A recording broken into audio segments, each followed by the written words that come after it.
Bendiciones del Todopoderoso para todos y cada uno. Les habla el pastor Antonio López de Iglesia Cristiana Iglecentro de las Asambleas de Dios en Acacías, departamento del Meta, en Colombia. Altamente agradecido con el Señor por concederme otra vez estar de nuevo con ustedes y poderles predicar el poderoso mensaje de la palabra de Dios. El tema que vamos a desarrollar con las notas que he preparado y que me permito leerles es cómo mantener nuestra vida de oración. Cómo mantener nuestra vida de oración. Libro de los Salmos, capítulo número 42, versículos 1 y 2. Como el ciervo brama en busca de las corrientes de las aguas, así clama por ti, oh Dios, el alma mía. Mi alma tiene sed de Dios, del Dios vivo. ¿Cuándo vendré y me presentaré delante de Dios? ¿Por qué insistir tanto en la práctica de la oración? Sencillamente porque sin Dios no se puede vivir y la oración es el medio por el cual podemos hablar con Él. Hay vida natural y hay vida espiritual. Si nos falta la oración, es como si nos faltara el agua o el oxígeno para la vida natural. Un creyente sin oración es como un planeta sin agua o sin oxígeno. Allí no puede haber vida. Por ello, nos hemos venido preguntando, ¿por qué no oramos un poco más? ¿Por qué algunos creyentes tienen por costumbre no asistir a los cultos de oración? Otros ni siquiera a los grupos de oración que están tan cerca de sus casas. Nos preguntamos, ¿por qué no oramos más? Si la oración no es un trabajo, sino un deleite para el alma, es la satisfacción de una necesidad.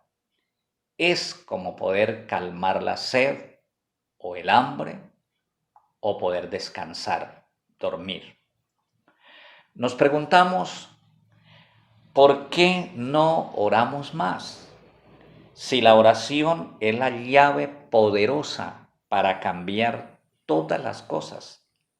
Santiago nos dice en el capítulo 5, versículo 16, la oración eficaz del justo puede mucho. Nos preguntamos, ¿por qué no oramos más? Si la oración llegó a ser lo más importante para la iglesia del primer siglo. La iglesia oraba hasta que los asuntos tuviesen respuesta de Dios, hasta que un ángel viniese o hasta que sucediera un terremoto y las puertas de la cárcel se abrieran y los presos quedaran en libertad. Así las cosas, se debe apartar tiempo para orar. No es si nos queda o si nos sobra tiempo. El tiempo es como el dinero, nunca sobra, siempre falta. Y si el tiempo sobrara, a Dios no se le da lo que sobra, a Dios se le da lo mejor. Los verdaderos cristianos no permitirían jamás que un celular, un televisor o una computadora termine tomando el tiempo que debería ser para el Señor. En esta prédica tengo algunas sugerencias que nos ayudan a mantener nuestra vida de oración. Sugerencia número 1. Solucionemos primero el problema del pecado. Isaías capítulo 59, versículo 2. El Señor le dijo a su pueblo: vuestras iniquidades han hecho división entre vosotros y vuestro Dios, y vuestros pecados han hecho ocultar de vosotros su rostro para no oír. Lo que nos separa de Dios es el pecado. Pero escuche, primera carta de Juan, capítulo 1, versículos 7 y siguientes. La sangre de Jesucristo, el Hijo de Dios, nos limpia de todo pecado. Si decimos que no tenemos pecado, nos engañamos a nosotros mismos y la verdad no está en nosotros. Pero si confesamos nuestros pecados, Él es fiel y justo para perdonar nuestros pecados y limpiarnos de toda maldad. Jesús, muriendo en una cruz, con su preciosa sangre, nos solucionó para siempre el problema del pecado. Así que lo que tenemos que hacer es confesar nuestro pecado y creer en la suficiencia de la sangre de Jesús para perdonar nuestros pecados. Sugerencia número 2. Seamos sinceros delante de Dios. Dios ama la sinceridad y rechaza la hipocresía. Debemos exponer nuestra alma delante de Dios. De todas maneras, Él lo sabe todo y no lo podemos engañar. El Salmo 139, en sus primeros versículos, dice: oh Jehová, tú me has examinado y conocido. Tú has conocido mi sentarme y mi levantarme. Has entendido desde lejos mis pensamientos.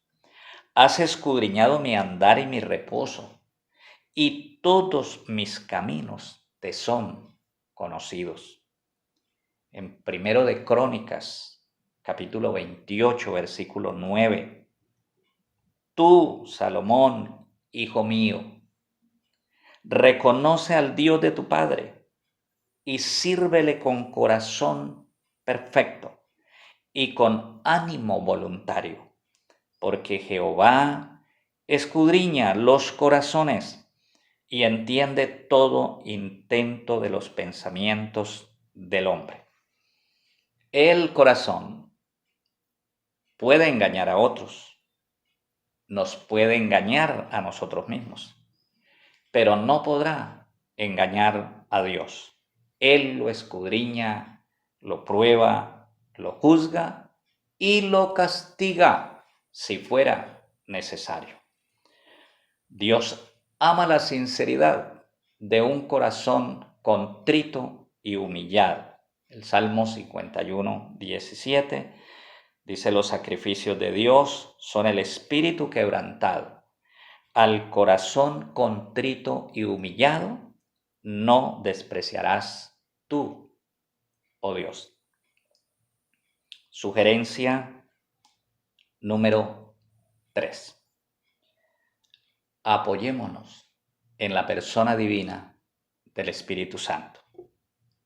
Romanos capítulo 8, versículos 26 y 27 nos dice: de igual manera, el Espíritu Santo nos ayuda en nuestras limitaciones, porque ¿qué hemos de pedir como conviene? No lo sabemos, pero el Espíritu Santo intercede por nosotros con gemidos indecibles. Nosotros no sabemos pedir como conviene. El Espíritu Santo sí. Cuando oramos, si lo permitimos, el Espíritu Santo ora con nosotros y por nosotros, y nuestras débiles oraciones son convertidas por el Espíritu Santo en poderosas oraciones delante del trono de Dios. El Espíritu Santo conoce aún la mente de Dios. 1 Corintios capítulo 2, versículo 10 y siguientes. Porque el Espíritu Santo todo lo escudriña, aún lo profundo de Dios. Porque ¿quién de los hombres sabe las cosas del hombre, sino el espíritu del hombre que está en él? Así tampoco, nadie conoció las cosas de Dios, sino el Espíritu de Dios. Y nosotros hemos recibido el Espíritu que proviene de Dios, para que sepamos lo que Dios nos ha concedido. Sugerencia número 4. Apoyémonos en las oraciones de la Biblia. Los personajes bíblicos, los autores de los libros de la Biblia, vivieron experiencias similares a las nuestras y sus oraciones nos sirven como modelo, como base para construir nuestras propias oraciones. Por ejemplo, tenemos las oraciones de Moisés, las oraciones de los reyes, las oraciones de los profetas, las oraciones de Jesús, las oraciones de los apóstoles, que no son para recitarlas, ya lo dije, sino para tenerlas como modelo y aprender de ellas. Sugerencia número 5. Reconozcamos que Dios es soberano y perfecto.